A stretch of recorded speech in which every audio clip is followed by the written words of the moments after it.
Join us on our adventure with a purpose to explore the many unique ecosystems that make up our planet's incredible natural heritage. We have the power to protect and set aside these waters for all to enjoy. I'm an explorer, visual creative, and the first woman to dive all 50 states. I'm also a native Texan returning to my roots by exploring the Laguna Madre. I'm an explorer, underwater photographer, and science editor for Ocean Geographic. Last year, we took you on an adventure to explore Yellowstone, America's first national park. This year, we're bringing you to one of our country's least recognized natural wonders, the Laguna Madre. Few ecosystems are as rare or unique as the super salty world of the Laguna Madre, a hypersaline lagoon that runs along the Texas coast. This area is the largest of 6 hypersaline coastal lagoons in the world, and the only one in North America. Hypersaline means this particular water is saltier than our oceans. Spanish for mother lagoon, this network of coastal wetlands, native grasslands, and barrier islands stretches for hundreds of miles. The Laguna Madre is a rich and biologically diverse ecosystem that begins as far north as Mustang Island in Corpus Christi and ends 130 miles south in Port Isabel. The Gulf of Mexico is separated from the Laguna Madre by Padre Island, the longest barrier island in the world. Some of the most extensive colonial waterbird rookeries in Texas are here. These wind tidal flats and barrier island beaches represent the largest continuous expanse of suitable habitats for migrating and wintering shorebirds in North America. Nearly half of all bird species that have been documented in North America migrate to the Laguna Madre. While birders and fishermen travel to the Laguna Madre for its natural resources, the complex ecosystem found underwater is lesser known. As underwater photographers and filmmakers, we headed into these shallow and murky waters to take a first-hand look at life below the surface. Mangroves and their extensive root systems protect the shoreline from hurricane damage and serve as a nursery habitat for tropical fish in the Gulf of Mexico. Black mangroves are found in the Laguna Madre because they are the only species that can tolerate Texas winters.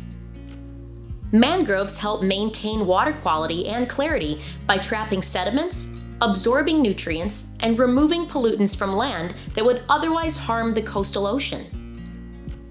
Despite these benefits, rapid coastal development and unsustainable types of agriculture are responsible for destroying more mangrove forests worldwide than any other type of coastal habitat. The Laguna Madre's shallow waters account for almost 80% of Texas's seagrass beds, which support a variety of important species. Keeping them healthy and intact is critical to the Gulf of Mexico, since they filter pollutants from the water, decrease erosion rates, and provide a critical nursery habitat. These native seagrasses are a necessary food source for sea turtles. The shallow, protected waters and turtle grass of Laguna Madre is the most important foraging area for the green sea turtles. About 87% of green sea turtle nests are found on Texas beaches. It's important to protect this wetland to support both the people and animals that depend on this ecosystem.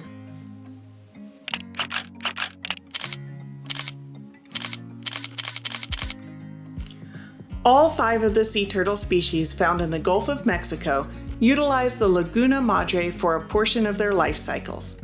Padre Island National Seashore is the only place in the Gulf where nests from all these species have been found. Kemp's Ridley sea turtles, the most endangered and smallest of the 7 sea turtle species, nest on these barrier islands along the Laguna Madre. Their only other nesting habitat is found on the northern coast of Mexico.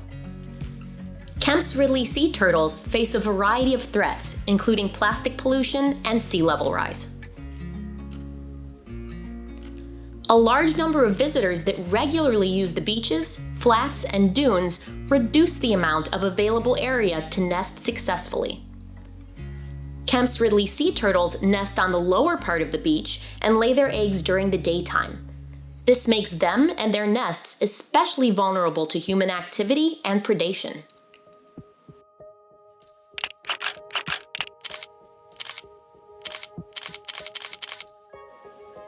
Officially established in 1962, Padre Island National Seashore is a national park protecting 70 miles of coastal habitat that separates the Gulf of Mexico from the Laguna Madre. Since 1974, Padre Island National Seashore has been involved in helping the Kemp's Ridley sea turtles re-establish a nesting colony in Texas. Historically, Kemps have nested in Texas and were part of a turtle canning industry that over-harvested turtles and fish, which nearly led to their extinction. It wasn't until the 1960s that scientists finally discovered where Kemps nested. Under the scientific expertise of Dr. Donna Shaver, Kemp's Ridley sea turtles were successfully re-established in growing numbers along the Texas coastline. The program faces a new threat from dismantling and defunding that would end support for the state turtle of Texas before it reached the critical mass required for sustained population success.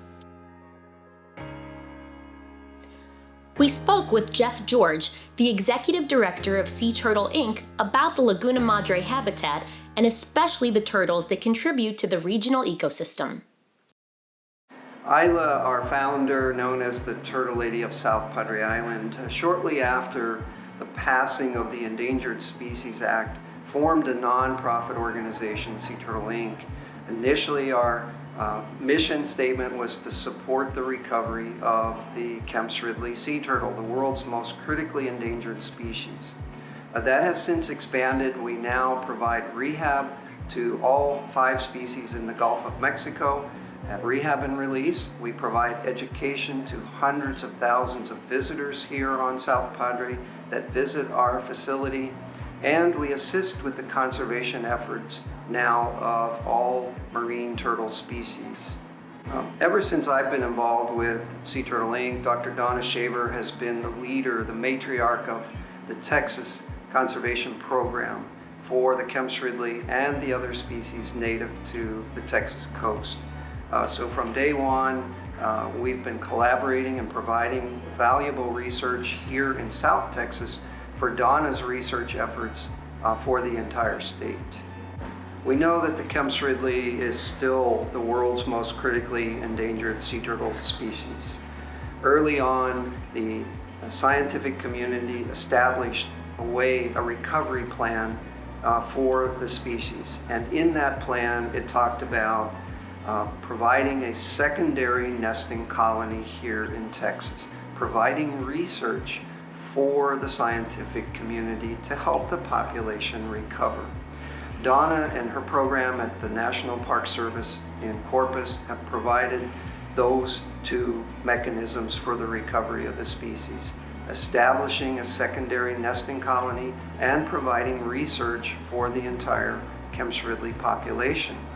Removing those 2 programs is far too early. We have not established a large enough population to say that we've established that second nesting colony. There is still research that needs to be done. There is still a lot we don't understand about the Kemp's Ridley population. And so to eliminate, reduce, remove Donna's program as the matriarch for the state is way too premature.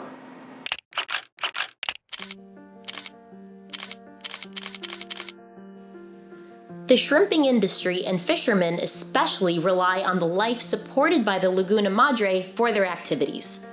Sea turtles keep seagrasses healthy, which allows for the nursery habitat that promotes juvenile fish and shrimp. We've shared with you some of the natural resources of the Laguna Madre, from mangroves to sea turtles and the abundance of life that depend on these waters. Natural resources around the globe need our attention, and experiencing them firsthand is a great way to connect with nature and become a steward for their protection.